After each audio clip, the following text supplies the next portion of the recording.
Bom dia, pessoal. Que Jesus abençoe a todos, né? Vamos dar sequência ao nosso estudo do livro Diálogo com as Sombras, de Hermínio Corrêa de Miranda. Meu nome é Alexandre Xavier de Camargo, falo aqui de Campina Grande, na Paraíba, e este é um trabalho extensivo da Sociedade Espírita Maria de Nazaré, tá? Quem quiser nos conhecer, todos os sábados, às 16 horas, nós temos a nossa reunião pública, palestra, passe e os atendimentos individuais que a gente faz, tá bom? Vamos fazer a nossa prece e vamos então convidar a todos para nos acompanharem. Senhor Jesus, abençoa mais essa oportunidade de aprendermos, de analisarmos as nossas necessidades espirituais de crescimento, de aperfeiçoamento. Ampara, Senhor, dos nossos trabalhos, em especial os trabalhos mediúnicos, que é o objetivo desse estudo, dessa obra, dessas reflexões que vamos fazer. Ampara, Senhor, os médiuns, doutrinadores, os irmãos que estão obsediados, os obsessores, os irmãos que estão alienados no plano espiritual, desorientados, aflitos, todos aqueles que estão precisando de ajuda possam receber, Senhor. E que este momento de estudos se converta em transformações para melhor, em modificações das nossas estruturas de trabalho, de caridade, e que tudo que nós estudamos aqui possamos utilizar no nosso dia a dia. Obrigado, Senhor, mais uma vez, ser conosco, agora e sempre. Que assim seja. Muito bem, pessoal, vamos então dar sequência, né? Eu dou aí as boas-vindas, um grande abraço aos grupos que têm estudado conosco. De vez em quando uma pessoa ou outra nos entra em contato conosco, né? Falando que estão estudando, né? São vários grupos aí que têm nos acompanhado, estudando na Casa Espírita, aproveitando esses materiais como material didático, né? Então a gente fica muito feliz e eu dou aqui o meu abraço em todos, né? Minha gratidão pela confiança, tá? E estamos juntos, né? A gente está junto. Hoje em dia nosso planeta ficou um lugar pequeno em que nós entramos em contato uns com os outros com muita facilidade, né? Vamos aproveitar esses recursos então, né? Nós vamos dar sequência no estudo do tópico religioso, né? Como nós estávamos fazendo no último estudo, o religioso, né? Então, continuando aqui, com o Hermínio Miranda, nós paramos nesse ponto. O meu livro aqui é página 158, né? Quem estiver estudando com esse livro, com essa edição, né? Página 158. Os religiosos desorientados invocam também outras passagens bem escolhidas aos seus propósitos, como aquela em que Cristo declara que não veio trazer a paz, mas a espada. A gente já falou sobre isso, né? Eles usam essas autorizações, né? No modo de ver deles, né? Autorizações de Jesus para que se use a violência, para que se use a agressividade. Não são autorizações de Jesus, né? Mas eles têm como se fossem Jesus exortando eles para fazer determinada coisa. E não é, né? Jesus apenas está dizendo as diferenças de opiniões que surgiriam, né, com a sua nova mensagem, com o seu novo pensamento, né, com aquilo que ele trazia, a boa nova, né, as notícias do reino de Deus, a necessidade do amor, provocaria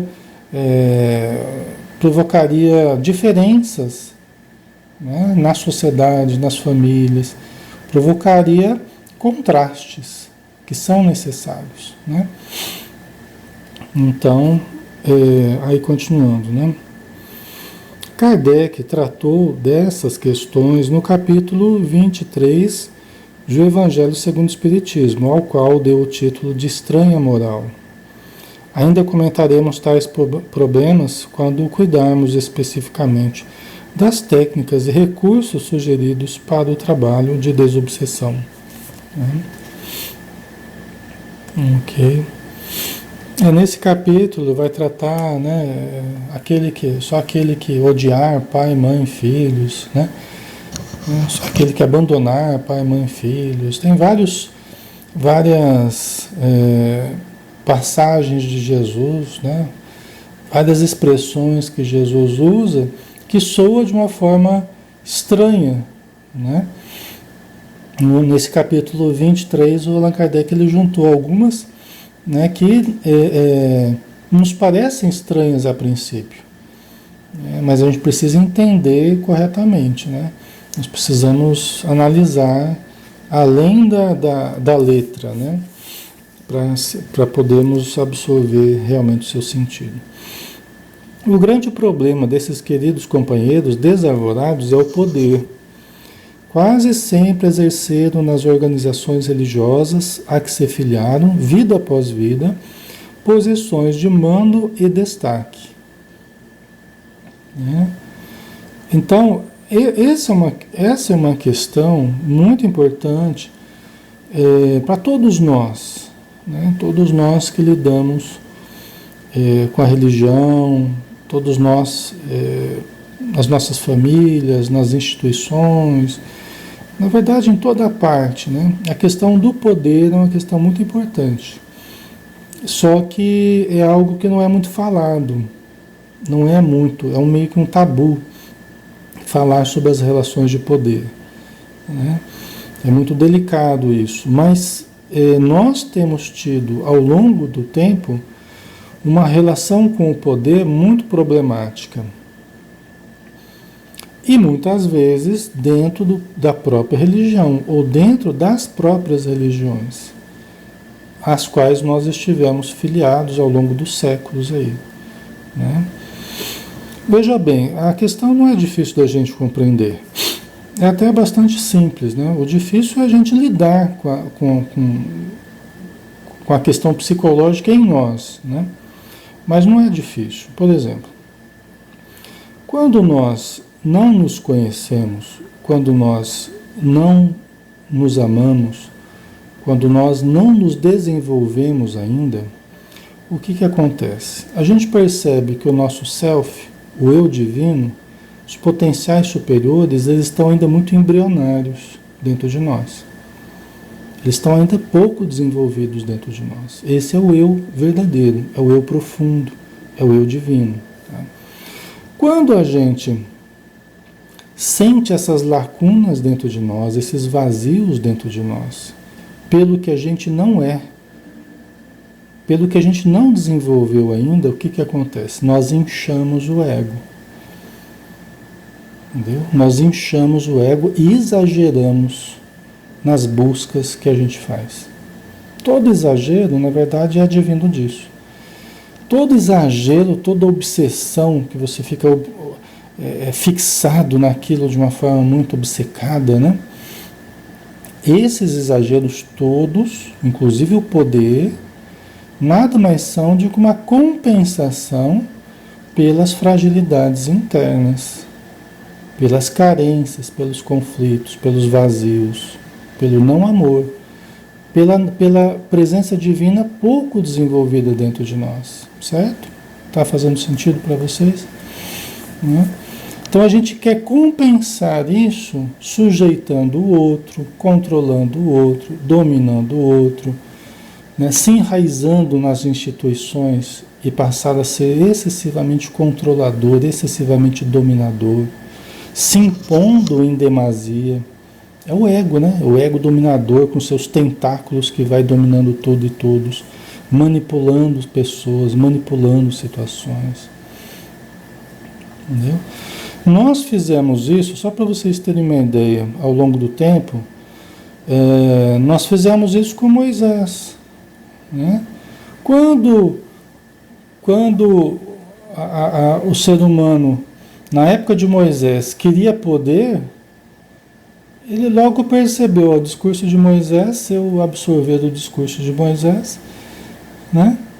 Eu me escondo por detrás do discurso de Moisés e uso o discurso de Moisés para oprimir, para controlar. Não foi assim que aconteceu com Jesus, né? Usaram o discurso de Moisés para oprimir, né? Chegaram a matar Jesus por causa do discurso de Moisés. Alguma coisa errada no discurso de Moisés? Não exatamente. Moisés trouxe os 10 mandamentos, trouxe vários, né? Coisas muito importantes. É lógico que entre os ensinamentos que ele trouxe, muitas regras que eram próprias da época, tá? Mas ok, né? Eu uso Moisés, que é o grande ícone lá do judaísmo, e uso para a expressão do meu poder. Ou seja, aí eu coloco as minhas carências, o meu exagero na defesa da lei de Moisés. Ok? Aí veio Jesus sofreu com isso. Não podia curar no sábado, não é? Então Jesus afrontou o status quo, mas não exatamente pelo que Moisés falou, né? Mas pelos desvios, pelos exageros dos religiosos que absorveram o discurso de Moisés e exageraram na dose, ok? Aí Jesus veio e trouxe uma lição de amor, de compreensão, tudo isso que a gente sabe que está no Evangelho. O que nós fizemos de novo em termos de humanidade? Nós absorvemos o discurso de Jesus. Jesus agora é o ícone, né? É o ícone para muitas pessoas, muitos países, né? Muitas regiões.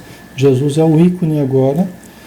Vamos absorver o discurso de Jesus e vamos usar o discurso de Jesus para oprimir novamente. Foi o que aconteceu com a humanidade, a Idade Média na Europa, né? A se espalhar em vários recantos aí, usando o discurso de Jesus para matar, para torturar, para perseguir, para fazer guerras. Tal. Alguma coisa errada com a mensagem de Jesus? Não. O errado esteve por conta dos excessos que nós cometemos, né? Os erros, os equívocos, na interpretação, no exagero, que aí estavam as nossas carências, a nossa sede de poder, por compensação psicológica, como a gente estava dizendo, né? Até a Joana de Ângeles diz, né, que até onde se saiba, os grandes ditadores do planeta aí sempre tiveram problemas sexuais, sempre tiveram problemas de carência, sempre tiveram conflitos íntimos muito grandes. Eu falei questão sexual porque ela mesma cita, né?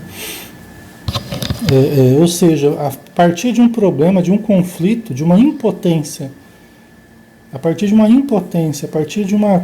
um problema que eu tenho, muitas vezes eu acabo querendo compensar, demonstrando uma potência muito grande de poder, né? de sujeitar os outros. Tal. Isso tudo que a gente está falando dos religiosos é isso, pessoal. Hoje o nosso desafio é não fazer isso com Kardec. Hoje, o Kardec é o nosso ícone, né, do Espiritismo. Hoje o nosso desafio é absorver Kardec, mas não usar como instrumento de opressão, de controle excessivo, né, de querer dominar, porque eu sei Kardec, né, e usar isso de uma forma inadequada. Né? Muitas pessoas começam a exagerar na defesa de Kardec, na defesa da pureza doutrinária, não sei o que, exageram. E ali não está exatamente uma preocupação com a pureza doutrinária, está uma preocupação com o poder. A gente percebe muito isso, né? Está uma preocupação com o poder, que eu quero demonstrar poder, aí eu me escondo por detrás de Kardec, absorvo, sei todos os parágrafos, as letras, o nome das perguntas, tudo, né? Não que a gente não deva, eu estudo o Allan Kardec desde 7, 8 anos de idade, né? Na Casa Espírita, Mocidade, Evangelização. Então, admiro Kardec, sou estudioso de Kardec, né? Gosto, uso Kardec, né? A gente precisa aprender Kardec, né? Mas espero que vocês estejam compreendendo. O problema não está com Kardec. Assim como não esteve com Jesus, também não esteve com Moisés. O problema não são esses personagens, né, históricos, admiráveis. O problema não está com eles. O problema está conosco. o que fazemos dos discursos que nós nos apropriamos. Então, o problema desses irmãos aqui, que a gente está falando do poder, o problema é esse, né? Depende como você trata os conceitos. Você pode usar o evangelho para oprimir, você pode usar o evangelho para salvar, para levantar as pessoas, para dar bom ânimo, para mudar a vida das pessoas para melhor, né?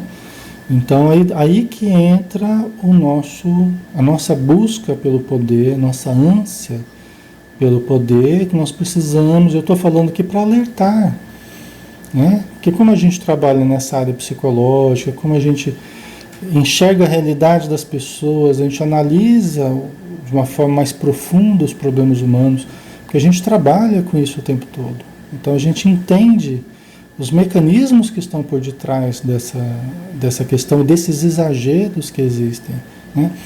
E as pessoas, nessa perspectiva exagerada, elas não são felizes. Essa que é a questão. Você vê pessoas chegando a uma certa idade lá, dessas pessoas que exageraram na dose, você vê que elas não ficam felizes, elas não ficam plenas, né, satisfeitas com o que fizeram. Por quê? Porque essas buscas, partidas do exagero do ego, né, elas não planificam. Porque o que vai planificar é o desenvolvimento do self. Aí que está. Né? Não é simplesmente nós atendermos aos jogos do ego, mas nós percebemos que o ego não é a nossa realidade. As projeções da imagem não constituem a nossa realidade. A nossa realidade é lá o eu profundo pouco desenvolvido ainda. Então eu preciso perceber a minha realidade e trabalhar a minha realidade. Né? Desenvolver a humildade, desenvolver o amor verdadeiro. Né?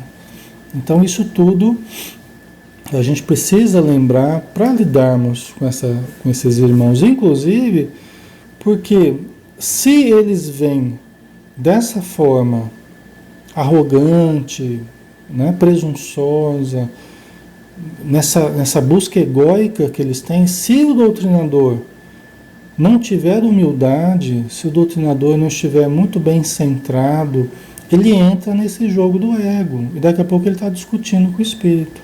Está debatendo Jesus com os espíritos, se foi, se não foi, o que fez, o que não fez. E o objetivo não é discutirmos com os espíritos. O objetivo não é ego com ego. O objetivo é o self com o ego. Ele vem com o ego, ele vem querendo discutir, ele vem ameaçando e nós entrarmos com o self, né? Compreendermos, até darmos razão em alguns momentos, né? Para apoiarmos a emoção para chamarmos a razão, né? Então, o nosso trabalho é virmos com o self, mas para isso nós precisamos estar realmente buscando o self, entendeu? Nós não podemos estar imersos nos jogos do ego. Senão a gente vai querer dar ordens para o espírito, a gente vai querer discutir com o espírito, você tem que fazer isso, você tem que fazer aquilo, aí não vai dar certo. A doutrinação você já perde de cara, tá? Então, continuando aqui, né?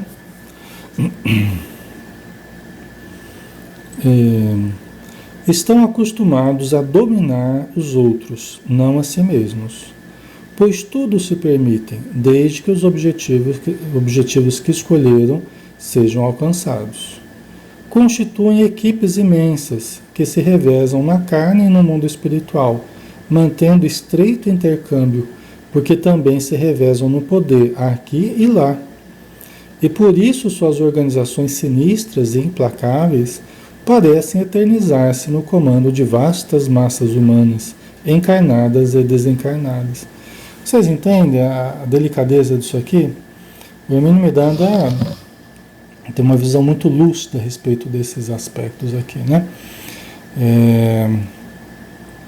Veja bem, nós somos esses espíritos que em outros tempos já estivemos em outras religiões, já nos equivocamos, já caímos, nós somos esses espíritos. Muitos que estão na doutrina espírita hoje são aqueles mesmos personagens que em outras religiões buscaram o poder. Por isso que eu estava falando a respeito de usarmos os ícones do poder, né? E usarmos os discursos para colocarmos a nossa sede de poder novamente à mostra. Tá? A gente reencarna, a expectativa é que façamos diferente do que já fizemos, mas nós só vamos conseguir isso com humildade. Nós só vamos conseguir isso com amor de verdade. Nós só vamos conseguir isso com autoconhecimento, com autopercepção. Se eu não tiver isso, se eu não parar para analisar as minhas atitudes, como eu estou fazendo na casa espírita, no movimento espírita, como é que eu tenho agido e tal, eu começo a projetar sobre a casa espírita, eu começo a projetar sobre o movimento espírita aquilo mesmo que eu já fiz no passado. De uma forma um pouco diferente, numa roupagem um pouco diferente, mas a mesma busca por poder. Às vezes de uma forma mais sutil, né? Mas a mesma manipulação, o mesmo controle, né?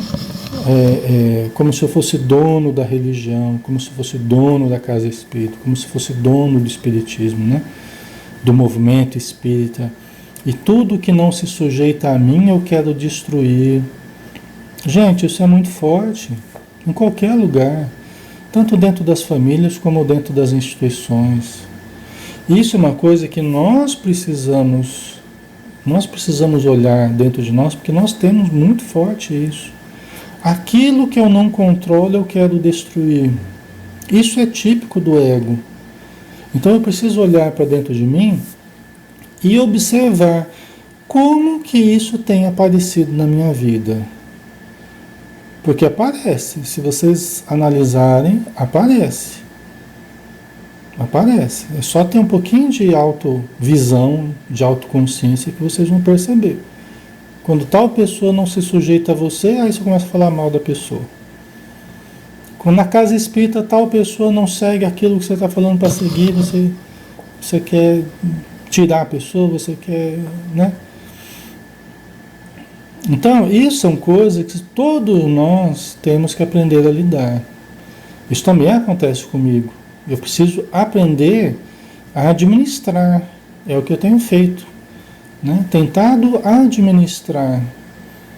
Por quê? Porque essas relações de poder, elas ocorrem nas nossas vidas, pessoal. O nosso trabalho na casa espírita, elas permeiam, essas relações de poder, elas permeiam a casa espírita o tempo todo. Elas estão o tempo todo presentes. O que nós podemos fazer? Deixar de viver dessas relações de poder? Não. Nós temos que aprender a administrar o poder. Como que é a melhor forma da gente aprender a administrar o poder? É administrar o poder para o benefício de todos, para a melhoria de todos, para o crescimento de todos. Essa é a forma ideal de nós administrarmos o poder na nossa vida e nos nossos grupos. Né? Quando o poder é estruturado para gerar crescimento nas pessoas, excelente. Sempre tem uns e outros que não vão gostar muito de uma coisa ou de outra, mas isso faz parte, né? Lidar com os contrários, lidar com uma certa oposição é normal. Mas desde que sejam legítimas as suas buscas na sua estruturação de poder. Né? Desde que sejam legítimas. Né? Agora, quando o poder é um poder caprichoso, é o controle pelo controle, é o sujeitar pelo sujeitar o outro, é o sentir que está dominando as situações, né? Então aí é o ego dominando, entendeu? Aí vai dar confusão, logo vai dar confusão, logo vai ter brigas grandes, vai ter dissensões, logo vai ter rachas, né? Porque alguns se sujeitam e outros acabam não se sujeitando. Até porque percebem um desequilíbrio, né, de lideranças que não têm exatamente um self muito desenvolvido ou um self mais equilibrado, mais pleno, né? Mas vem com um ego muito inchado. Então as pessoas vão percebendo e aí não dá certo, né? Então, é um convite, né? É um convite para a gente ser mais moderado nas nossas atitudes, nas nossas decisões, olhar sempre para o conjunto, né? E não interpretar as atitudes das pessoas como afronta, né, a nossa pessoa, como. Não, mas entender, compreender as dificuldades das pessoas e trabalhar pelo desenvolvimento do grupo como um todo, né? Aqueles mesmos personagens que no passado dominavam, mandavam matar em nome de Deus, em nome da religião, hoje muitos estão no espiritismo, né? Então muitos estão ainda com essa mesma atitude bélica, né? Geralmente são pessoas que vão buscando posições de maior relevo, tanto na casa espírita quanto nas coordenações de federações, né? São pessoas que vão buscando um poder mais amplo, né? E tem, lógico que vem muitas vezes com uma missão nessa área, vem com uma programação de ter uma influência grande sobre o espiritismo, ter uma influência grande sobre as casas espíritas, mas essas pessoas no Brasil todo, até fora do Brasil, essas pessoas, o desafio delas é fazer diferente do que já fizeram. O desafio delas é fazer diferente do que já fizeram no passado, porque elas vão ser tentadas de novo.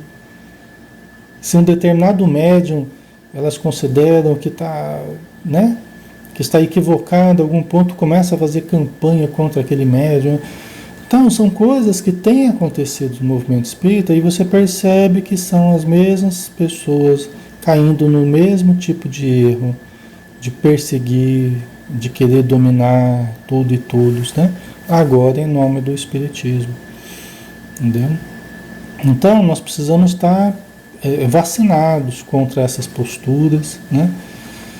Pessoas que ficam, né, corroendo o movimento espírita através dos WhatsApp, Facebook, através assim de conversas que acabam denegrindo pessoas e médiuns, né? Isso é uma coisa que mais corrói os grupos, né? E o próprio movimento espírita, né?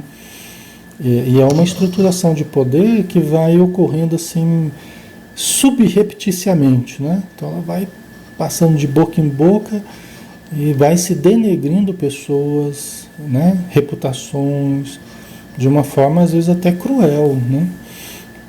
Eu tenho visto isso acontecer, pessoal. Tenho visto, algumas coisas até se transformam em processos judiciais. Tenho visto algumas situações até se transformam em processos judiciais. Por difamação, né? Muitos vêm a se tornar, né? E aí fica chato para as pessoas que saem falando o que querem, denegrindo médiuns, denegrindo situações, né? O próprio Chico passou por situações desagradáveis, Divaldo também, né? Então não são coisas alheias, é o uso do poder, né? É a estruturação de poder. Muitas vezes são pessoas de relevância no movimento espírita. São pessoas que estão novamente usando o poder para gerar confusão, para gerar divisão, para gerar dissensões, né? Então, são religiosos que muitas vezes se revezam aqui na Terra, no plano espiritual, mas a mesma ânsia de poder. Às vezes o projeto é de luz, mas cai nos mesmos erros do passado, né? Ok. O intercâmbio à noite, quando se acham parcialmente libertos, os encarnados. O intercâmbio à noite, quando se acham parcialmente libertos, os encarnados, é intenso.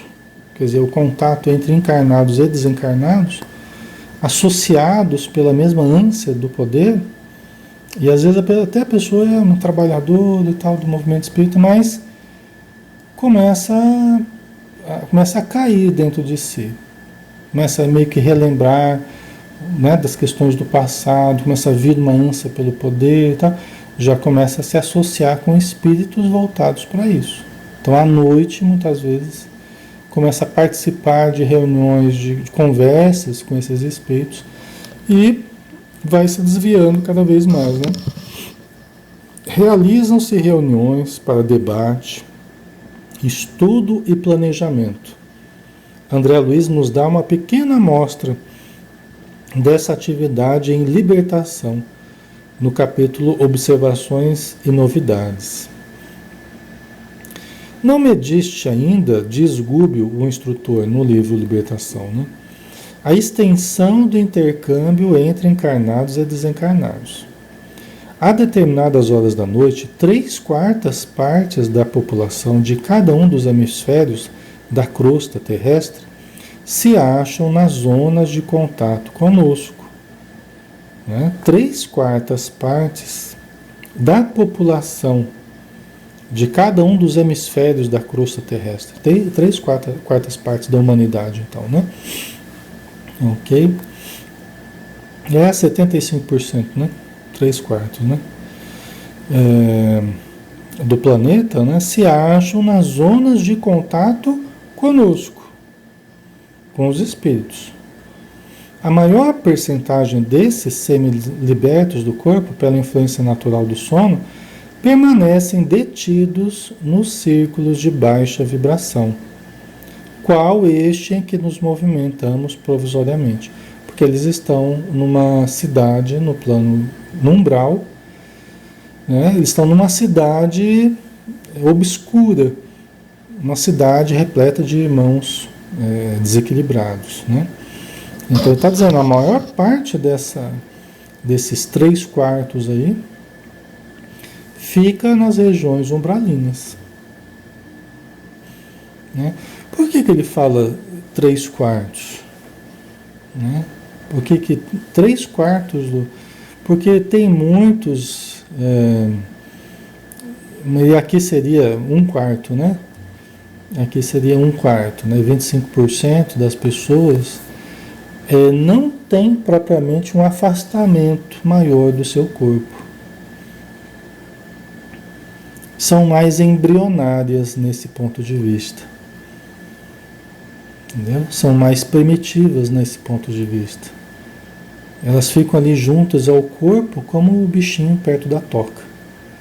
Elas não se permitem incursões, porque ainda tem uma visão muito embrionária da vida espiritual, muito precária ainda, né?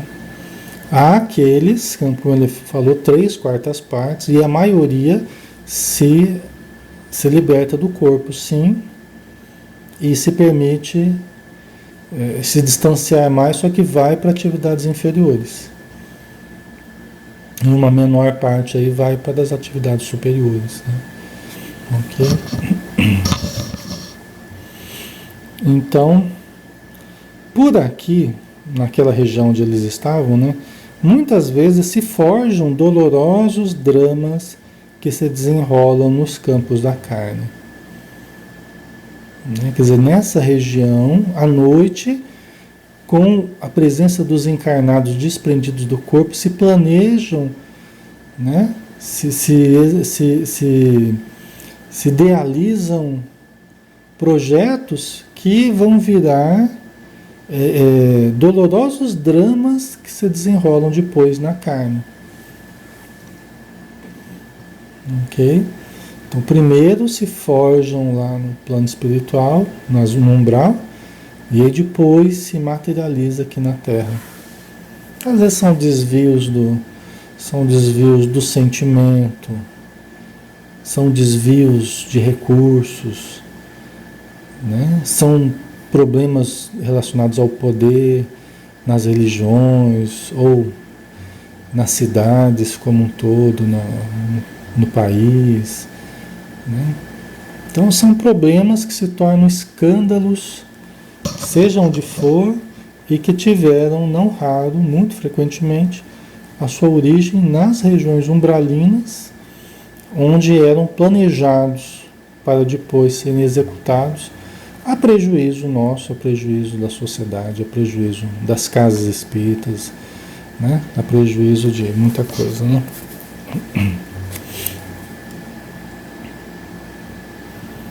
Ok. Grandes crimes têm nestes sítios as respectivas nascentes. E não fosse o trabalho ativo e constante dos espíritos protetores que se desvelam pelos homens no labor sacrificial da caridade oculta e da educação perseverante sob a égide do Cristo, acontecimentos mais trágicos estarreceriam as criaturas. Né? Quer dizer, muitos crimes, grandes crimes, têm neste sítio as respectivas nascentes. E se não fosse a ajuda dos amigos espirituais, coisas muito mais estarrecedoras aconteceriam, né? Chocando as nossas vidas, né? Chocando a nossa sensibilidade. Né? Isso quem disse foi o próprio Gubbio, tá, pessoal? Isso aqui não foi nem o Hermínio Miranda, foi o próprio Gubbio que disse isso. Essa última frase que eu falei aqui, né? Prestaram bem atenção, diz Hermínio Miranda, né? 3/4 da população encarnada na Terra, ou seja, 3 pessoas em cada 4, isto é, 75%. André não fala especificamente de reuniões promovidas por religiosos, mas estas são ativas, frequentes e tenebrosas. Comparecem investidos de enorme autoridade aqueles que a conquistaram pela ardilosa sagacidade, pela prepotência e total desinteresse pelos aspectos éticos das questões envolvidas. Aqui a gente tem que fazer abrir um parênteses aí. Às vezes a gente falando isso, muitas pessoas ligadas ao catolicismo, vindas do catolicismo para o movimento espírita, talvez se sintam, né, tocadas, né? Talvez até espantadas, né? O espiritismo ele tem autoridade de nos falar, né? Os espíritas podem falar a respeito disso, até pelo que eu já falei agora há pouco. Nós mesmos estivemos em outras religiões, nós mesmos criamos esses problemas que se arrastam até hoje em sociedade, advindos dos desvios das religiões. Os desvios históricos que aconteceram no contexto das religiões, fomos nós mesmos que fizemos. Não quer dizer que o espírita hoje foi o que fez tudo na história, que fez todos os erros, não. Mas muitos de nós que estamos na doutrina espírita, muitos de nós estivemos. E nós entendemos que somos nós hoje, que estamos encarnados na Terra, nós que temos construído as civilizações. Nós que temos errado e algumas vezes acertado, nós que temos levantado e caído muitas vezes, somos nós mesmos. Então aqui nós não estamos falando da igreja ou de qualquer outra religião, como se fosse uma coisa alheia a nós, que nós não temos parte nenhuma, que nós não temos responsabilidade nenhuma. Não se coloca dessa forma. E nisso está a autoridade do Espiritismo, porque nos dá o discernimento que ao longo das encarnações nós mesmos também influenciamos. Muitas vezes vestimos a batina, muitas vezes erramos, muitas vezes acertamos, né? Então a gente procura analisar de uma forma mais isenta.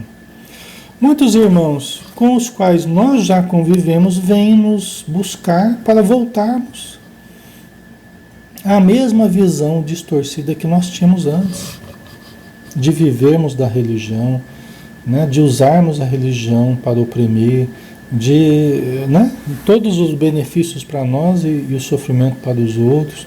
Nós já fizemos muito isso no passado, né, e eles vêm nos chamar para voltarmos ao passado e voltarmos a fazer a mesma coisa, né? Só que aí nós sabemos que não, né, que hoje a nossa perspectiva é outra, é de buscar seguir Jesus na essência do ensinamento de Jesus. Buscar seguir Jesus numa atitude coerente e não mais cairmos nos mesmos erros. Para isso a gente precisa analisar historicamente, a gente precisa analisar os erros, né? Para que a gente não caia nos mesmos erros, né? Então aqui não é uma crítica às instituições, né? São as pessoas que fizeram as instituições, somos nós. somos nós que historicamente nos equivocamos, tá? Então, me perdoem, né, por entrar nesse assunto dessa forma, mas entendam que não é uma crítica às instituições em si, mas às pessoas que fizemos, né, as instituições como elas são ainda hoje, tá? Então, é importante a gente lembrar disso, né, porque somos nós mesmos, né? Ok? Deixa eu ver. Vamos terminar só esse parágrafo aqui, né? Tá. Comparecem investidos de enorme autoridade aqueles que a conquistaram pela ardilosa sagacidade, pela prepotência e total desinteresse pelos aspectos éticos das questões envolvidas. Ai daquele que se intromete em seus afazeres e tenta impedir a realização de seus planos criminosos. Precisa estar muito bem preparado, vigilante, guardado na prece e assistido por espíritos do mais elevado teor vibratório, né? Vamos ficar por aqui, né? Quem se intromete nessas questões, né? E quem começa a trabalhar com desobsessão, inevitavelmente vai se intrometer nessas questões religiosas, esses grupos que ainda tentam se impor aos encarnados, ainda tentam dominar e dominam muitas pessoas ainda, né? Quando nós começamos a trabalhar com isso, nós precisamos ter em mente que nós lidaremos também com essas questões. Sofreremos os embates, sofreremos as pressões desses grupos também. Por isso precisamos estar bem convictos do que estamos fazendo, né? Com o ideal de ajudar, mas também com a prudência de mantermos uma vida mais equilibrada possível para estarmos à altura do projeto de ajuda em que a gente está inserido, tá bom? Então tá, joia, pessoal, vamos finalizar por aqui. Semana que vem a gente retoma com um pouquinho mais. Continua o tópico aí do religioso, tá bom? Um abração, fiquem com Deus, até a próxima.